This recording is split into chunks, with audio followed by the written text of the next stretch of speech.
breaking news. Kikwete ndio kamuua Raila Odinga. Kikwete ndio kamuua marehemu rais wa Kenya. Samia alipata taarifa kama amelazwa, akaambiwa hospitali, wakajadili na Kikwete. Kikwete akawasiliana na ile hospitali, wakamuua. Kwa sababu Raila Odinga mheshimiwa alikuwa ameanza kuwa vizuri, amepata nguvu, anafanya mazoezi, anatembea, anafanya kila kitu vizuri.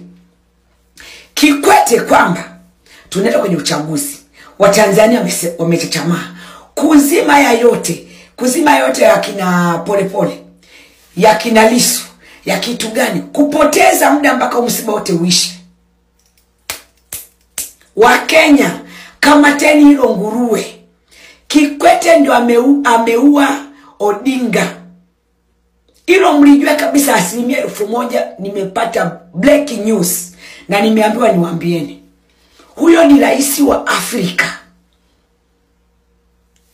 Huyo ni rais wa Afrika ambaye tumemlilia.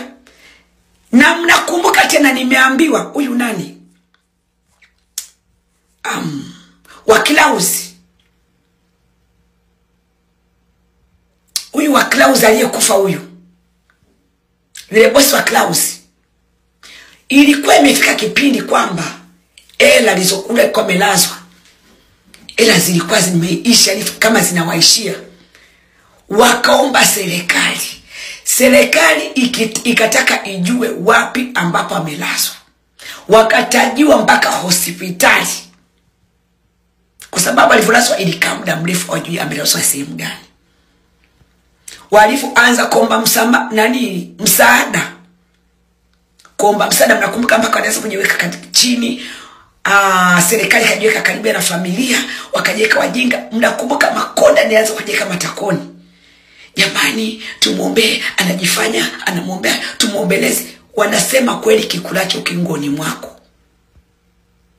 Wao tena ndio wakao wamemaliza.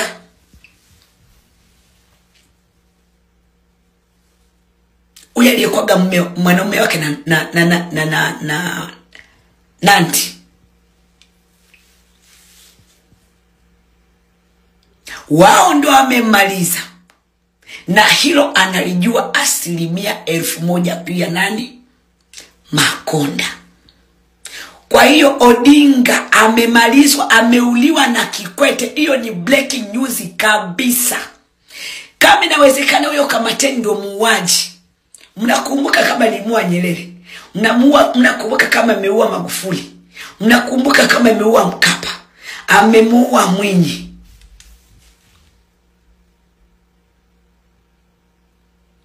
Ndio hizi shina zake ni za kila Mafele. Shina zake kamweka mtoto wake Abduli. Hawa ndio sasa wako ile Sterling sasa ambaye amewawekeza. Na mtoto wake Liziwani analijua hilo. Kwa hiyo naombeni wa Kenya, mimi nile Chodangwa anaongea. Kikwete ndio kamuua dadi wetu. Angekuepo mpaka siku ya leo Odinga. Ninaumia na nimeumizwa naumia. Halafu ndio maana amezuia mpakani. Hajazuia leo, hiyo ipo kabisa mpakani toka muda. Wachadema wasivuke ili waliwe doria huku Tanzania, waanze kuliwa mmoja baada ya mwingine. Ndio maana akasimama jukwani akasemaje? Abadani hatuchanganyiki na nini, mchele na pumba havichanganyiki. Akasema abadani tufanye upumbavu huo.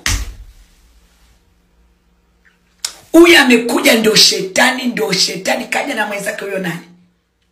Waole wa mtandao ndio hao sasa. Sasa je, huyu mwingine ataacha kusema kwamba Heche kapita kinyume cha nini? Ataacha kusema hivyo? Na wakati nasema tena mahakama napigiwa simu, mahakama nakuwa na kina nani Abdul, hapa wanapa maelekezo. Wanapa maelekezo. Ndio maana akasema kwamba Heche kapita kinyume cha nini? Ataacha kusema hivyo? Na wakati nasema tena mahakama napigiwa simu, mahakama nakuwa na kina nani Abdul hapa. Wanapa maelekezo. Wanapa maelekezo. Ndio maana akasema kwamba Heche kapita kinyume cha nini? Ataacha kusema hivyo? Na wanakuepo, Lizwana anakuepo, watoto wa Kikwete anakuepo, wote anakuepo.